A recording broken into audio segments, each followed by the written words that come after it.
At 33 years old, Daniel Cross owned 4 screwdrivers, half a block of rosin, and a folding table he had bought for $6 at a stranger's yard sale.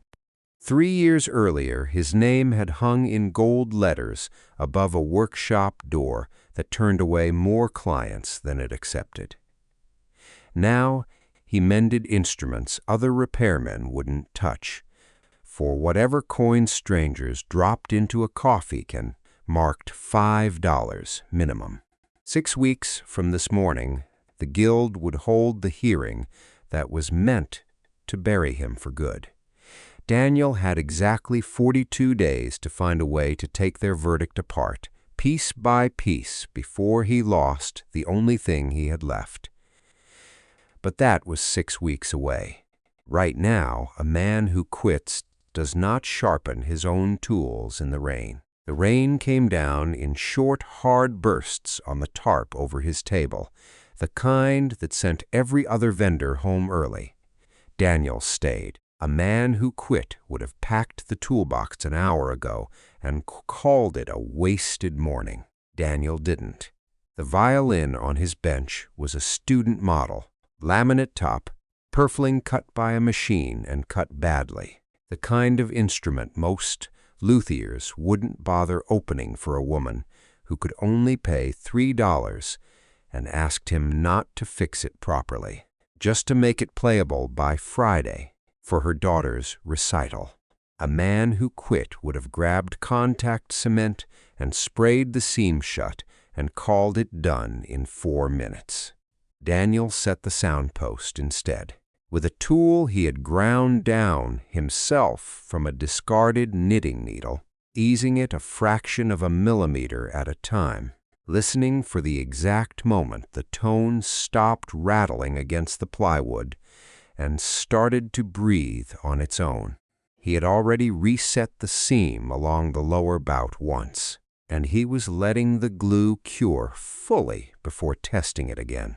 Because rushing a wet joint in weather, this damp only bought you the same repair twice, for free, and Daniel Cross did not make the same mistake twice on purpose. That was the part nobody at the market understood. Grant Millard understood it least of all. Grant crossed in front of the table with an umbrella he didn't need yet, his shoes too clean for the mud between the stalls. He slowed just long enough to look down at the $3 violin the way a man looks at something crawling out of a dumpster, and he said something about old habits, about Daniel still playing repairman after everything, about how convenient it must be, fixing instruments nobody could verify now that he didn't need a license for anyone to hear what he was doing. Daniel kept his eyes on the soundpost. He felt it seat against the wood with a small, exact click that only he could hear, and he let Grant walk on before either of them had to pretend an answer was coming. The guild's letter had arrived on a Tuesday, 14 words on letterhead, no signature that belonged to an actual person. Effective immediately, pending review of submitted evidence, membership is suspended. That was the whole of it. A locksmith had changed the cylinder on his old workshop door 2 days later, and Daniel had not gone back to watch. He turned the violin over now, checked the seam blind, by touch alone, the only way that meant anything. No gap, no give. $11 sat in the coffee can all the morning had earned him so far, and he was reaching for the case to close it up when he noticed the woman hadn't come back yet. That was when he saw the old man.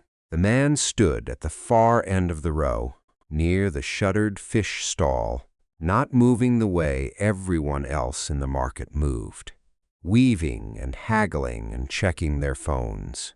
He simply stood there, watching Daniel's table, a canvas frapped case held flat against his chest with both arms, the way a person holds something they are afraid to set down even for a second. His coat was thin for the weather. His shoes had been resoled more than once, and not recently. Daniel had repaired instruments for 30 years of customers who looked exactly like that man. None of them had ever stood so still. He felt it before he understood why a small, specific wrongness, the kind you catch in an interval slightly out of tune, close enough for most ears, sharp enough for his. He wiped the resin dust from his hands and reached for the spare violin he kept strung and ready, just to test how far sound would carry in weather like this. He drew the bow once, a long, low note that cut straight through the noise of the market. When he lowered the bow, the old man was gone. Not walking away.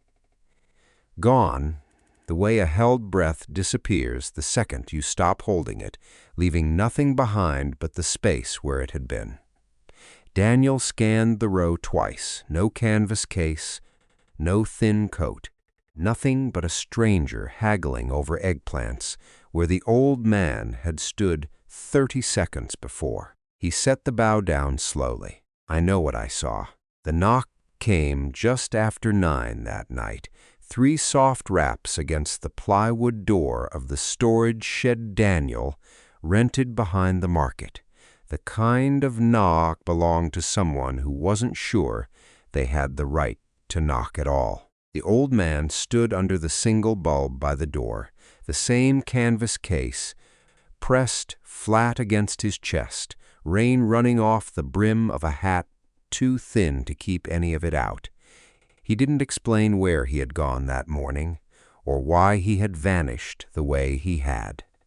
He held out the case with both hands, the way a person hands over something they have already decided to trust to a stranger, and said only that the instrument inside needed to be playable again by morning, and that he couldn't pay more than what was folded in his coat pocket, $4 and some coins.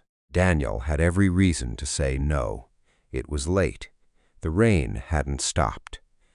Repair rushed overnight for less than the price of a sandwich was the kind of job that made men in his position poorer, not richer. He almost said so. Then he opened the case. The violin inside was old in a way the laminate student models never were. Old the way a thing gets when someone loved it correctly for a very long time before neglecting it completely. The top had split along the grain of the spruce, a hairline crack running from the F-hole almost to the edge. The varnish had crazed into 1,000 tiny fractures, amber gone the color of weak tea. One string had snapped and curled back on itself like a dead vine. When Daniel lifted it to his ear and tapped the belly with one knuckle, the sound that came back was dry, hollow, wrong, the sound of wood that had been silent far too long. He looked up to ask the man's name. The old man was already gone, back into the rain, the door swinging half shut behind him, and Daniel understood without being told that he wasn't meant to follow. He worked through the night. He cleared his bench first, wiped down clean, because an instrument like this one didn't get worked on next to sawdust from a $3 student violin. He needed a finer clamp than the one he had, something to hold the split top under even pressure while the glue set without crushing the grain. And he dug through the bottom of his tool chest looking for it. Past chisels he hadn't touched in years, past a spool of gut string gone brittle with age. His fingers closed on a folded, yellowed square of paper instead. He knew what it was before he opened it. He had been 22 years old the day the regional guild handed it to him, the youngest luthier in 30 years of the organization's history to earn a master's certification. His father sitting in the 3rd row with his hands pressed flat against his knees, too proud to clap properly. Daniel set the paper on the corner of the bench, face down, and went back to work. The clamp he found instead had belonged to his father, too. It still fit his hand exactly. He set the crack first, running a thin bead of hide glue along the seam with a brush worn down to a few bristles, working it into the grain with the flat of his thumb the way the wood wanted, not the way that was fastest. He clamped it and waited, because a washed seam on century-old spruce would open again inside a year, and he wasn't building an instrument that would need fixing twice. While the glue set, he cleaned the crazed varnish with the gentlest solvent he owned, just enough to lift the grime without touching the finish underneath, because that finish had taken someone 40 years to build up in thin, patient layers, and it wasn't his to strip away for the sake of looking impressive. He restrung it with a set from his own limited stock, tuned it slow, half a turn at a time, listening for the exact moment the wood stopped fighting the tension and settled into it. By 4 in the morning, the crack was closed, invisible under raking light unless you knew exactly where to look. By 5, he drew the bow across it for the first time, one long open note, and the sound that came back wasn't dry anymore. It was full and dark, and old in the way only wood that has been played for 100 years can sound old. A voice that had simply been waiting for someone to let it speak again. He was still holding the bow when the door opened at first light. The old man didn't ask whether it was finished. He stood in the doorway a long moment, looking at Daniel the way he had looked at him across the market the day before, and then he crossed the room, took the violin from Daniel's hands, and drew the same open note himself, slow, deliberate, listening the way a person listens who already knows exactly what they are listening for. He didn't smile. He didn't thank him. He set $4 and some coins on the workbench, wrapped the violin back into its case, and latched it shut with 2 fingers, the same careful motion Daniel used on his own instruments. Daniel asked finally who he was. The old man didn't answer. He tucked the case under one arm and walked to the door, and Daniel watched him do it. Every step of it, no gap in the seeing, no trick of the light. The man favored his left leg slightly, a small hitch in his stride he hadn't shown the day before, as though the long night and the cold had settled into an old injury. He crossed the gravel outside the shed in full view, past the dumpster, past the chain-link fence, out toward the road where the rain had thinned to a drizzle. He never turned around. Daniel stood in the doorway and watched him go the whole distance until the shape of him passed behind the corner of the fish market and didn't come out the other side. Not vanished, not swallowed by anything. Just a man who had walked far enough that a building stood between them now, the same as any man would. Daniel counted the coins on the bench without really seeing them. $4 didn't explain what he'd just spent 5 hours doing. Neither did the silence. He didn't even know the man's name. The lawyer found him 3 weeks later, standing at the edge of the market with a leather folder and shoes that had never touched a gravel lot before that morning. He said the name Matthias Adler, the way a man reads a name off a form, and asked if Daniel had known him. Not well, Daniel said. 1 violin, 1 night, $4 and some coins. The lawyer didn't ask anything else. He opened the folder, confirmed a signature against a photograph Daniel didn't recognize himself in, and handed over the case Daniel had spent 5 hours bringing back to life. The old man was dead. The instrument, according to a will filed 9 days before that, belonged to Daniel now. He carried it home without opening it again that day. It sat on his workbench for 2 more before curiosity beat out exhaustion. He unlatched the case slowly, the way he unlatched anything that had cost someone else 40 years to make, and lifted the violin out into the gray light of the shed. That was when he caught it, faint, almost gone, a thread of something floral and out of place, clinging to the scroll near the pegs. Not varnish, not resin. Perfume, and not the kind an old man traveling alone in the rain would be wearing. Someone else had held this instrument recently.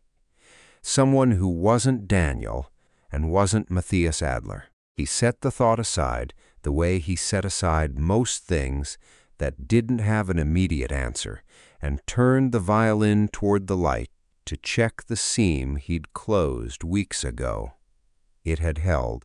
He tapped the belly once out of habit, listening, and felt something shift faintly inside the body. A small dry sound that didn't belong to any part of a violin he knew how to explain. He bent a length of wire into a hook, the same trick he used to fish-dropped screws out of a mandolin sound hole, and worked it slow through the F-hole until it caught on something thin and papery. It came out in one piece, a small curl of vellum, gone the color of weak tea, brittle at the folds but whole. 9 notes were drawn across a short staff in a hand steadier than Daniel expected from an old man's fingers, and beneath them, in smaller script, a single line. Play it slow 3 times before you tune. He read the instruction twice, then did the only thing a man who had spent 30 years around instruments would ever do with 9 notes drawn on a staff. He picked up the violin and played them, slow the way the vellum told him to. Once, the notes came out clean under the bow, in tune, exactly as written, and utterly meaningless. No melody rose out of them. No phrase resolved the way phrases were supposed to resolve. It sounded like 9 random pitches chosen by someone who understood music well enough to notate it correctly, and not well enough or not interested enough to make it sound like anything at all. He played it a second time, certain he'd misread an accidental somewhere, a sharp he'd missed, a rest he'd rushed through. The result was identical, dissonant, deliberate sounding in its dissonance, the way a sentence sounds deliberate even in a language you don't speak. He played it a third time because the note had said 3, and because some old habits about following instructions from dead men died harder than others. Nothing changed. 9 notes that refused to be a song, which meant, as far as Daniel could reason it, that the fragment belonged to something bigger, some lost piece missing its context, a measure torn out of a larger score he didn't have. He'd heard of stranger things surviving in stranger places, half a concerto found folded inside a cello case, a hymn variant known only from a single surviving hymnal in a church basement. If the 9 notes were real music, some collector or archivist would recognize the fragment, even if Daniel couldn't. By the end of that week, he had spent $31. He couldn't afford chasing that theory to its end. A woman 2 stalls down sold sheet music out of milk crates, yellowed folios from estate sales nobody else wanted. And Daniel had hummed the 9 notes for her on a whim, asking if she recognized the phrase from anything at all. She didn't, but she knew a man near the old clock tower who cataloged fragments like this for collectors. And Daniel spent 4 days walking the vellum between shops that smelled of dust and turpentine, humming 9 notes to men who shook their heads, getting nowhere. until a dealer with too many questions asked where exactly he'd come across a 9-note manuscript that old and whether he had anything else from the same source. Daniel said he'd found it in a flea market bin and left before the man could ask a second question. He didn't go back. 6 days, $31, and not one person who recognized 9 notes that refused, stubbornly, to belong to any song ever written. He gave up on the theory that night, more tired than defeated, and restrung the violin anyway, out of nothing more than habit, tuning it the way he always did, a fifth at a time, testing the open strings before touching anything else. His hand found the fingerboard without thinking, the way it always did after 30 years. And he drew the 9 notes without meaning to slow, the way the instruction had said, listening to each one the way he listened to everything. Halfway through the 3rd pass, he stopped with the bow still on the string. He had learned to name notes before he'd learned to read. The German way, the way his father had taught him standing at this same kind of bench, where the note called B was really B-flat, and the note called H stood in for what most people simply called B. He had never once used it for anything but tuning. He used it now, matching the 9 notes to their letters one at a time, watching the shape of a word rise out of what he'd dismissed as a warm-up exercise. Hedge, hedge. There was an old row of workshops on the east side of town, boarded up longer than Daniel had been alive, that the county had never bothered to rezone because nobody remembered it existed. Everyone who still spoke of it at all called it by the name painted barely on a leaning street sign nobody had replaced in 60 years, Hedge Row. He set the bow down and didn't move. For a long moment, the vellum curling faintly in his other hand, the shed gone quiet except for the tick of rain starting again on the roof. He knew where to go now. Hedge Row wasn't on any map still in print.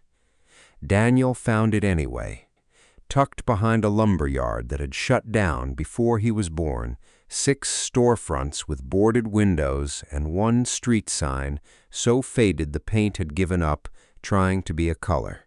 The 5th door from the corner still had a lock in it, newer than everything around it, brass where the rest of the row had gone to rust. His key from the lawyer's folder turned it on the first try. The workshop inside had been sealed the way a held breath gets sealed, waiting for someone to finally let it out. Dust lay thick enough to hold footprints. Cobwebs stretched between the legs of a workbench and a wall of pegboard hung with tools outlined in faded marker, each one traced so a man would know at a glance if something had gone missing. Sawdust from some final, unfinished cut still sat in a small dry pile near the vise, untouched in what looked like years. He wasn't alone. A woman stood at the far end of the room, one hand still on the drawer of a filing cabinet she had clearly not expected to hear a key turn behind her. She was younger than Daniel by a few years, dressed for paperwork rather than a derelict workshop, and she closed the drawer the moment she saw him, unhurried, deliberate, the way a person closes something they intend for you to notice they've closed. She didn't ask who he was. She already seemed to know. Daniel introduced himself anyway, held up the folder with the lawyer's letterhead on it, said the name Matthias Adler, the way you say a name you're still not sure you have the right to say. The woman's eyes moved from the folder to his face and back, cataloging him the way Daniel cataloged a violin he suspected wasn't what the seller claimed it was. Told him her name was Clara Whitfield and nothing else. Not why she had a key of her own. Not what was in the cabinet. Not whether she believed the folder in his hands was real. She asked him a single question, whether he knew what happened to the last 3 people who'd shown up here with a story about being owed something. Daniel said he didn't. She said neither did anyone else. And that was the point. And then she walked past him toward the door, close enough that he caught the same clean, cold scent of paper and old ink that clung to people who spent their lives inside archives. She didn't slam the door on her way out. She didn't need to.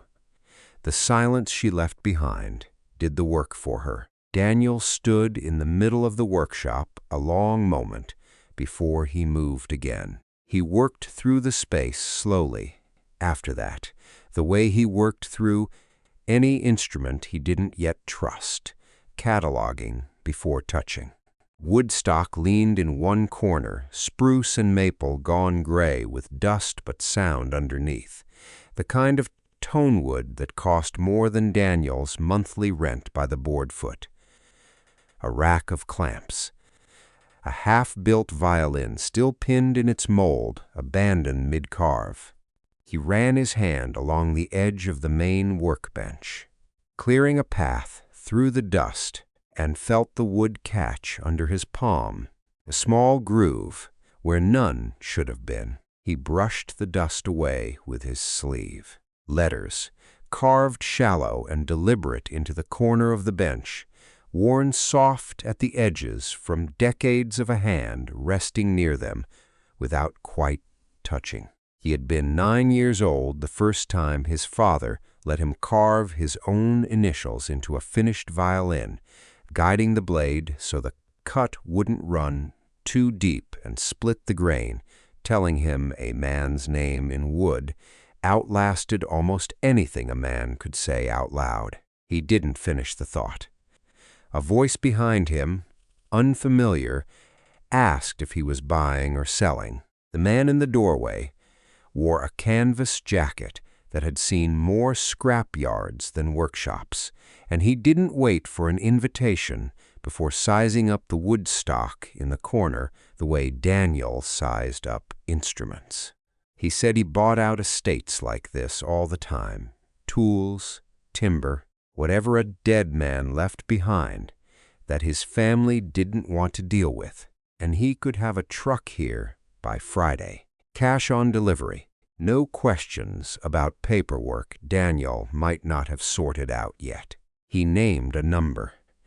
It was enough to cover 3 months of rent on the shed behind the market, maybe 4. Daniel looked at the wood stock, looked at the half-built violin still pinned mid-carve, a life someone had walked away from without meaning to.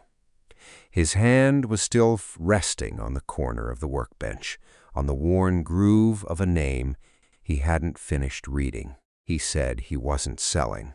The man shrugged the way men do when money walks away from them for reasons they've stopped trying to understand, and left the same way he'd come in, unhurried, already thinking about the next address on his list. Daniel stayed until the light through the grimy windows started to fail, cataloging what he'd inherited, piece by piece, the way his father had taught him to catalog anything before deciding what it was worth. He was still there when he heard the lock turn again behind him. Clara stood in the doorway with a ring of keys in one hand, watching him the way she'd watched him the first time, except now there was something else behind it, something closer to arithmetic than suspicion, as if she were recalculating a number she'd been certain of an hour ago. She didn't explain what had changed.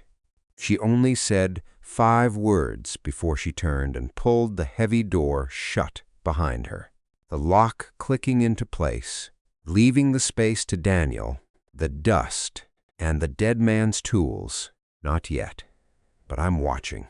Morning found the latch still turning easy under his palm, the same door swinging open onto Hedge Row as if it had never been shut at all. Daniel stepped out into the gray light, locked it behind him out of habit rather than need, and started walking before he'd even decided where his feet were taking him. Back inside, an hour later, with coffee he couldn't really afford and a flashlight borrowed from the shed, he started where he'd left off the night before, working through the pegboard tools by hand, one at a time. The way a man counts money he isn't sure is really his. The ledger was in the second drawer of the filing cabinet Clara had closed so fast the first day. It wasn't locked. He wondered briefly if that meant something.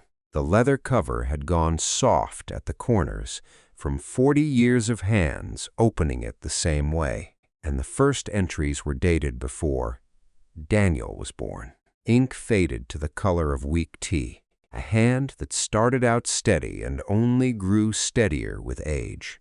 Most pages held nothing but technique, measurements for arching a top plate, notes on graduation thickness by the millimeter, a recipe for varnish mixed from amber and linseed oil that Daniel read twice because he'd never once seen it written down anywhere. Not in 30 years of looking. But some pages were different. Names instead of numbers. A man named Corwin, 11 years back, given 3 weeks alone in this workshop, and a modest inheritance to test what he'd do with it. Sold the tools within a month. A woman named Reyes, 4 years before that. Given the same test. Lasted 6 days before she tried to sell the address itself to a developer. Failed. Both entries said only that. Nothing more, no explanation. As if failure only needed one word to be final. Daniel closed the ledger and didn't open it again for a while. He found the violin an hour later, under a canvas tarp gone stiff with dust, tucked behind a rack of clamps in the back corner where he hadn't thought to look the first day.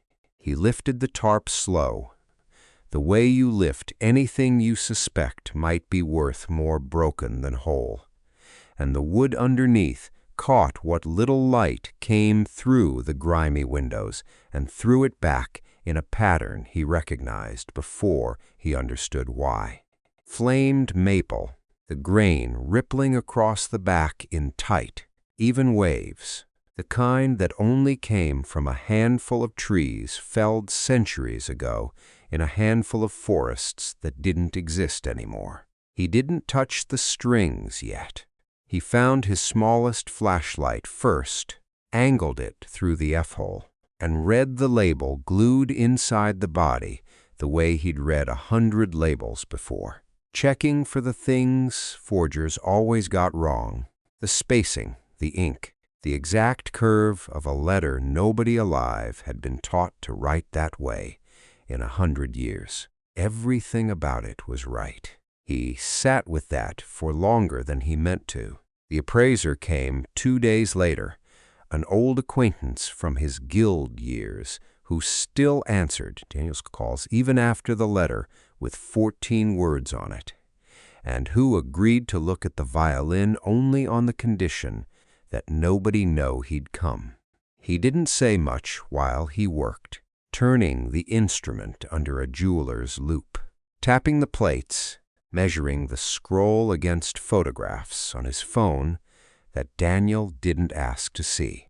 When he finally spoke, he didn't raise his voice, and he didn't need to. He said the instrument matched in every detail he could check without an X-ray, an instrument the trade had considered lost for decades, vanished sometime during a war that had scattered half the great collections of Europe into private hands that never surfaced again.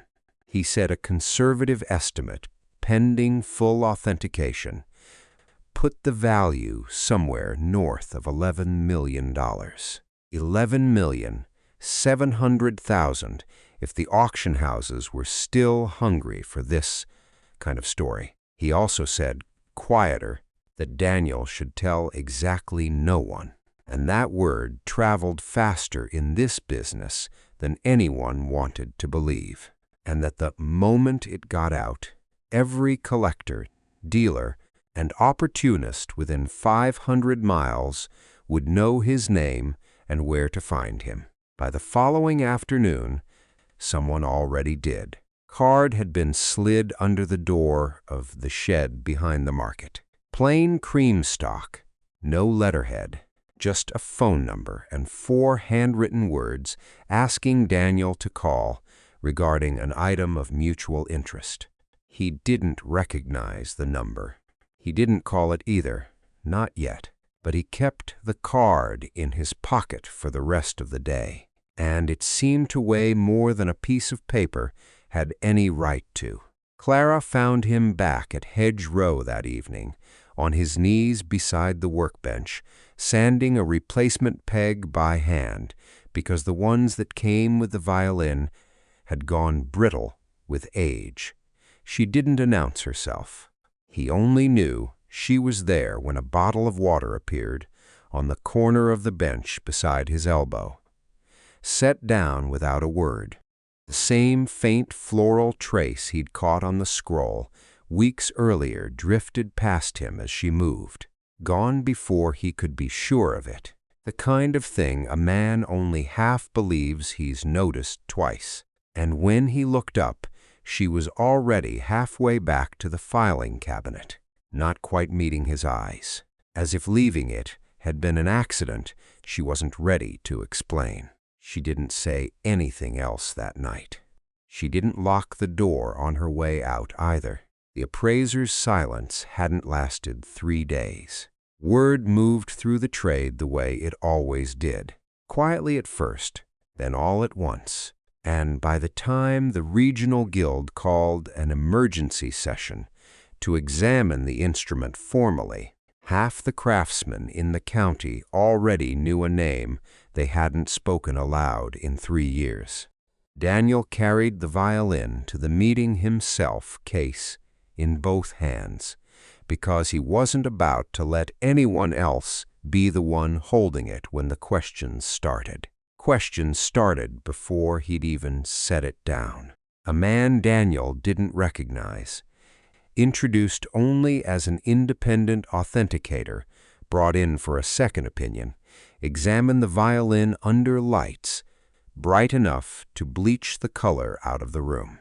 He turned it slow under a loupe, tapped the back plate twice, and said, loud enough for everyone at the long table to hear, that the grain density across the lower bout didn't match the growth pattern of the top, that a plate this uniform simply didn't occur in nature that way, that in his professional opinion the back had been replaced, likely within the last 20 years, likely by someone skilled enough to nearly get away with it. He used the word forgery once. He didn't need to use it twice. Daniel felt the room's attention shift onto him the way weather shifts all at once from every direction. Nobody accused him outright. Nobody had to. A man who had already lost his license once for questions about wood didn't need a second accusation spelled out in full sentences. He didn't argue.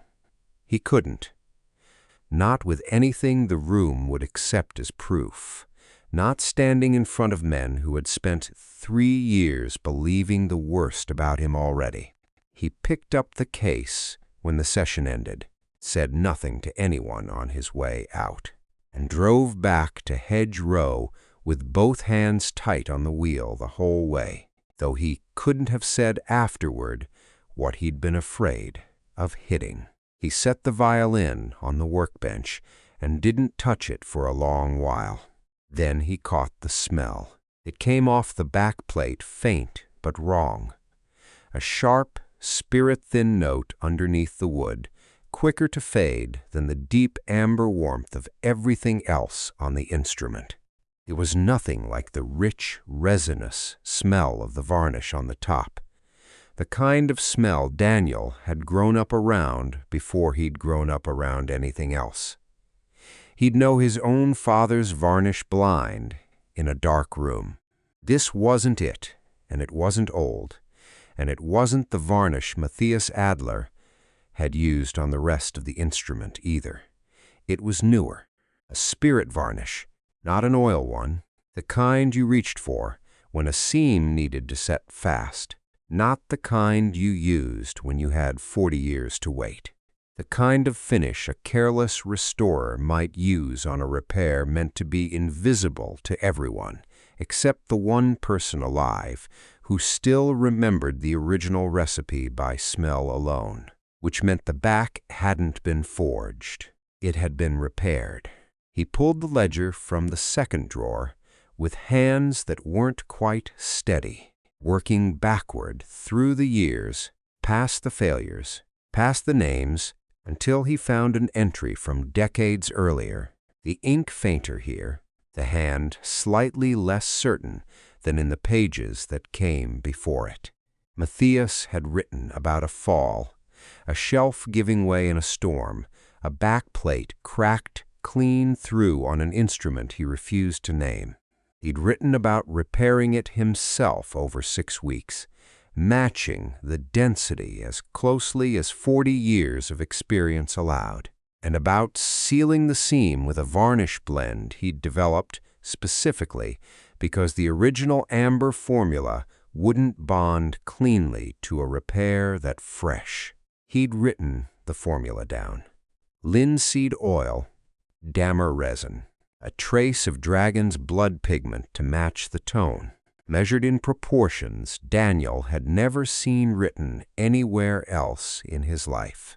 The same proportions sitting under his fingertips right now, drying on the back of an $11 million violin the trade had just publicly called fake. Daniel closed the ledger and sat with it a long moment, the shed quiet except for his own breathing, and the faint, persistent wrongness of a smell no appraiser in that room had thought to notice, because none of them had grown up learning to trust their nose before their eyes. He knew the truth now.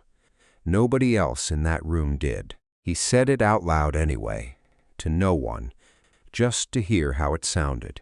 It's not fake, it's fixed. The whole town seemed to know by morning. A man who repaired violins out of a market stall had tried to pass off a forgery as a lost masterpiece, and nobody who repeated the story bothered to ask whether it was true before they told it to the next person. Daniel felt the difference in how people looked at him now, a fraction colder than 3 years of quiet contempt had already made them. This time, with something closer to satisfaction underneath it, as if the town had been waiting for proof it had been right about him all along. He was alone at the workbench that afternoon when the man in the gray suit found him. He didn't give a name, and Daniel didn't ask for one. He talked the way men talk when they've rehearsed exactly how much to say, and no more, mentioning that everyone in 3 counties had already heard the instrument called a fake, that no dealer, no collector, no auction house would touch something with that kind of story attached to it. That Daniel was sitting on a piece of firewood with an $11 million rumor stapled to it and nothing else. He said he could take it off Daniel's hands. $50,000 cash by the end of the week, more than fair for scrap wood and old tools. Nobody else would come near now that the story was out. He said it kindly, almost gently, the way a man delivers bad news he doesn't feel responsible for. $50,000 was the exact weight of the debt that had followed Daniel out of his old workshop 3 years ago, down to figures he still knew by heart, because he'd done the math too many sleepless nights to forget it. He didn't answer right away. He set his hand flat on the lid of the violin case instead, the grain of the wood warm under his palm even in the cold shed, a particular figuring in the maple he'd learned to read with his fingers before he'd learned to read anything else. His father had taught him that pattern the same year he'd first let him carve his own name into a violin, guiding his hand across a different piece of wood entirely, telling him that good figuring never lied about what was underneath it, no matter what somebody tried to sell you instead. 8 years of his 20s had gone into a workshop and a dying man in the room above it, and he had never once regretted a single hour of that. And he understood, sitting there with his hand on the case, that selling this violin for $50,000 would be the first time in his life he traded something real for something easy. He said no. 4 words, nothing more, and the man in the gray suit studied him a moment, the way you study someone who has just made a mistake you already predicted, then folded the offer away as easily as he'd made it and left without another word.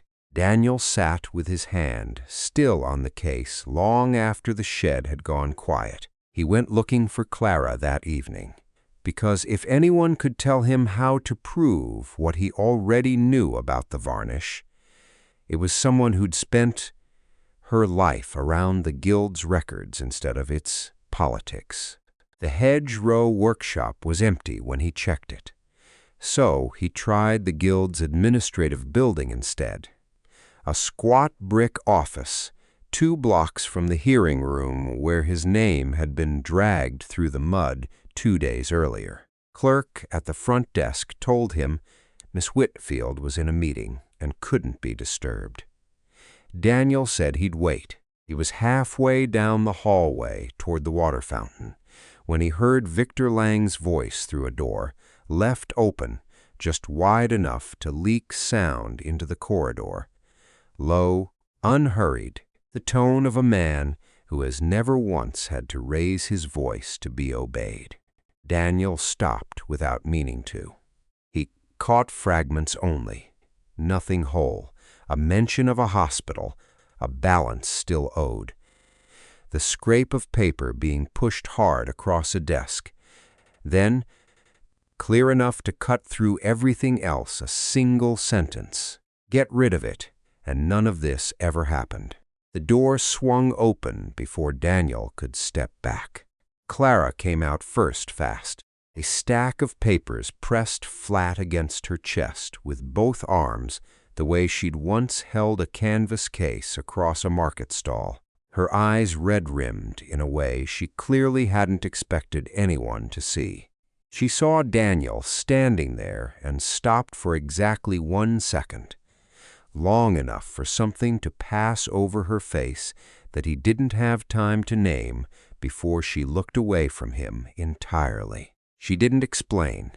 She didn't stay. She said 5 words on her way past him, quiet enough that he almost missed them under the sound of Lang's office door swinging shut behind her. Not now, please, not now. Daniel stood in the empty hallway a long time after she'd gone, turning over what he'd heard and what he hadn't, filling in the distance between them with the only conclusion the pieces seemed to allow. He walked back to Hedgerow alone that night, certain, for the first time since this had all started, that he had no one left standing beside him at all. The hearing room was fuller than the last one, word of a forgery scandal apparently drawing a crowd that mere craftsmanship never had. Daniel sat at a table alone, the violin case closed in front of him, and didn't bother rehearsing anything to say. There was nothing left he expected to change by saying it. A junior examiner opened the session by reading a procedural objection into the record, something about the chain of custody on the appraisal report, technical enough that half the room stopped listening halfway through, plain enough in its intent that Daniel understood exactly what it meant. They weren't going to let him demonstrate anything at all. The objection alone was enough to close the file, $11 million violin or $3 student model. It made no difference to men who had already decided which story they preferred. He reached for the case anyway, out of habit more than hope, because his hands didn't know how to sit still in a room like this, even when his chest had already given up. The door at the back of the hall opened hard enough to hit the wall. Clara crossed the room before anyone could stop her. The same stack of papers from the guild hallway still pressed flat in one arm, and she didn't wait to be recognized by the chair. Before she set them down on the panel's table, with a sound sharp enough to cut through the procedural objection still hanging in the air. She said she had proof the appraisal challenge had been manufactured. 2 invoices carrying the same reference number but dated 4 days apart, one real, one altered, both signed by the same hand that had pushed a folder across a desk 2 days earlier and told her to make the originals disappear. She hadn't made them disappear. She'd kept them exactly where Victor Lang would never think to look for them, filed under a dead man's name in a cabinet nobody at the guild had opened in years. Daniel understood. In the space of that single sentence, everything he'd gotten wrong in a hallway 2 nights before. The tears he'd seen hadn't been surrender. The papers pressed against her chest hadn't been an apology to Lang. She'd walked out of that office holding the one thing that could burn him down. And she'd said, "Not now, please, not now." Because the room hadn't been ready yet, and she hadn't trusted anyone standing in that hallway not to warn him first. He didn't have time to feel the weight of that before the room's attention swung back to him. The chair, visibly unsettled now, asked whether the instrument's authenticity could still be demonstrated despite the disputed backplate. Daniel opened the case without waiting to be asked twice. He didn't explain the varnish formula in words a room full of skeptics would need convincing of. He simply drew the bow across the open strings, slow, the way a man plays when he has spent 3 years being told his hands could no longer be trusted, and let the wood do what wood does when it has been repaired correctly instead of merely replaced. The note came out full and dark and old, exactly the way it had the first night he'd fixed it under a leaking tarp with a dying man watching in silence. A tone that synthetic, mismatched, forged wood could never have produced, and every luthier in that room knew it the instant they heard it, whether they wanted to or not. Victor Lang stood near the back wall through all of it, arms crossed, face composed the way a man's face stays composed, right up until it isn't. When the junior examiner finally turned toward him, asking, in a voice gone thin with disbelief, whether he had anything to say about invoices bearing his own signature twice over, Lang opened his mouth, and nothing organized came out of it. No denial shaped itself into words. No explanation arrived in time to matter. He looked, for just a moment, like a man watching the floor of a building he'd designed himself give way beneath him, and the silence that followed lasted long enough that nobody in the room needed him to fill it. He didn't apologize, he didn't try. He walked out through the same door Clara had come through, and the room let him go without a word, because there was nothing left to say to a man whose own signature had already said everything for him. The broker in the gray suit, Daniel learned later that same afternoon, had been on Lang's payroll for years, a fact confirmed by the same invoices Clara had risked her position to protect. Daniel closed the case slowly once the room had started to empty, his hands steadier than they'd been in 3 years. Clara was still standing near the panels table, papers gathered back into her arms, watching him the way she'd watched him the very first day at Hedge Row, except nothing about it felt like arithmetic anymore. I never left, not once. 6 weeks became 6 months faster than Daniel expected anything good to happen to him. The workshop at Hedge Row didn't look like a courtroom anymore, or a crime scene, or a dead man's tomb sealed shut behind 6 locked storefronts. It looked lived in. Wood stock that had sat gray with dust now stood cut and stacked by grain and grade, the way Matthias Thorne had once kept it, the way Daniel's father had kept it before him. A row of half-finished violins sat pinned in their molds along the back wall, none of them his, all of them belonging to hands that had never been allowed to hold a chisel professionally until someone decided their worth wasn't a matter for a guild to certify. He'd started with 3 students. 6 months later, there were 11.